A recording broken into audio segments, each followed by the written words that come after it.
TRAI का data मैं बोल रहा हूं, TRAI का डेटा बताता है कि भारत में 125 करोड़ मोबाइल फोन यूजर हैं, जिसमें से 90% प्रीपेड प्लान के यूजर हैं। सर, आज मैं प्रीपेड प्लान के जो मोबाइल यूजर्स हैं उनकी ओर से दो समस्याएं उठाना चाहता हूं। सर, पहली समस्या है कि रिचार्ज खत्म होने के बाद आउटगोइंग के साथ साथ इनकमिंग कॉल का भी बंद होना। सर, जब प्रीपेड प्लान एक्सपायर होता है या मोबाइल रिचार्ज की वैलिडिटी खत्म होती है तो आपकी आवाज बंद कर दी जाती है, फोन मेरा, सिम कार्ड मेरा, नंबर मेरा। तो सर, रिचार्ज खत्म होने के बाद आउटगोइंग कॉल बंद होना समझ आता है, लेकिन इनकमिंग कॉल बंद होना सरासर मनमानी है। सर, हमारा मोबाइल नंबर आज हमारी डिजिटल पहचान बन चुका है।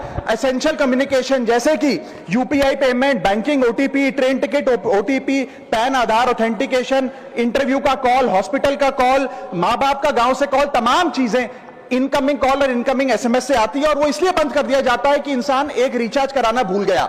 सर, इनकमिंग कॉल बंद करना is not stopping of a service, ये हमारे राइट टू कम्युनिकेशन को स्टॉप करने जैसा है। सर, जैसे आपका आधार कार्ड इसलिए एक्सपायर नहीं हो जाता कि आपने डिटेल अपडेट नहीं करी, या आपका बैंक का खाता इसलिए बंद नहीं हो जाता कि आपने मंथली डिपॉजिट जमा नहीं किया, या आपका वोटर आईडी इसलिए सस्पेंड नहीं हो जाता कि आप एक चुनाव में वोट डालना भूल गए। ठीक उसी तरह आपका मोबाइल नंबर इसलिए सस्पेंड और डीएक्टिवेट नहीं होना चाहिए कि आप एक रिचार्ज भूल गए। सर, मैं सदन में फ्री आउटगोइंग की मांग नहीं कर रहा, फ्री डेटा की मांग नहीं कर रहा, लेकिन इनकमिंग कॉल फैसिलिटी की गारंटी होनी चाहिए। मेरी 3 स्पेसिफिक मांग है। पहली, प्रीपेड मोबाइल कनेक्शन में इनकमिंग कॉल और इनकमिंग एसएमएस कम से कम 1 साल तक कंटिन्यू रहे, चलता रहे from the date of the last recharge, ताकि एसेंशियल कम्युनिकेशन चलती रहे। दूसरी, deactivation of the mobile number after 3 years. ऐसा ना हो कि आपका मोबाइल नंबर किसी को आपका मोबाइल नंबर बंद करके किसी और को अलॉट कर दिया जाए। कम से कम 3 साल का ग्रेस पीरियड देना चाहिए from the date of the last recharge. And third demand, mobile operator should introduce a low cost